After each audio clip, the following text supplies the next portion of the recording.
জয় মা বিপত্তারিণী চণ্ডী। কিছুজন ইনকাম তো করছেন, কিন্তু ইনকামটা স্টেবিলিটি নেই। অর্থাৎ আজকে একটু বেশি ইনকাম করছেন, তো কালকে গিয়ে দেখা যাচ্ছে ইনকাম কমে যাচ্ছে। অর্থাৎ ইনকামে আপস অ্যান্ড ডাউন চলতেই আছে। কিছু কিছু জন আবার ইনকাম তো করছেন, কিন্তু দেখা যাচ্ছে খরচাও তার সঙ্গে পাল্লা দিয়ে হয়ে যাচ্ছে। অর্থাৎ যা ইনকাম করছেন ততটাই খরচা হয়ে যাচ্ছে, সেভিংস বলে কিছু নেই। অর্থাৎ যাদের ক্ষেত্রে ইনকাম আপস অ্যান্ড ডাউন, যাদের ক্ষেত্রে সেভিংস ঠিকঠাক হয় না, তাদের জন্য একটা মোক্ষম দাওয়াই দিচ্ছি আমি। কি করতে হবে আপনাদেরকে? জায়ফল হয় আপনারা জানেন, বেশ কিছু জায়ফল নিয়ে নেবেন। নিয়ে সাউথ ওয়েস্টে, আপনার বাড়ির সাউথ ওয়েস্টে আপনি সেই জায়ফলগুলো রেখে দেবেন।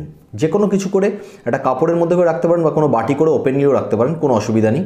জায়ফল আপনি সাউথ ওয়েস্টে রেখে দেবেন আপনার বাড়ির, এবং সেটাকে প্রতি মাসে বা প্রতি 3 মাসে বা 15 দিন অন্তর আপনার ইচ্ছা মতো আপনি প্রতি মাসে বা 3 মাস অন্তর চেঞ্জ করুন, একবার করে চেঞ্জ করুন। নতুন জায়ফল, আবার কয়েকটা জায়ফল, বেশি নয়, কয়েকটা জায়ফল আবার রেখে দিন।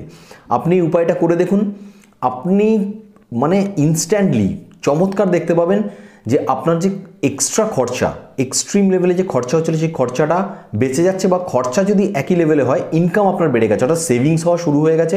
এবং যে আর্নিংসের ক্ষেত্রে যে টালমাটাল অবস্থা চলছিল, যে কখনো আপ হচ্ছে কখনো ডাউন হচ্ছে, সেই আপ ডাউনটা কমে গিয়ে আপ হতে থাকবে। অর্থাৎ ইনকাম বেশ ভালো সালো হবে এবং খরচা সেই অনুযায়ী কম হবে। অর্থাৎ ভালো ইনকাম এবং ভালো সেভিংস হবে।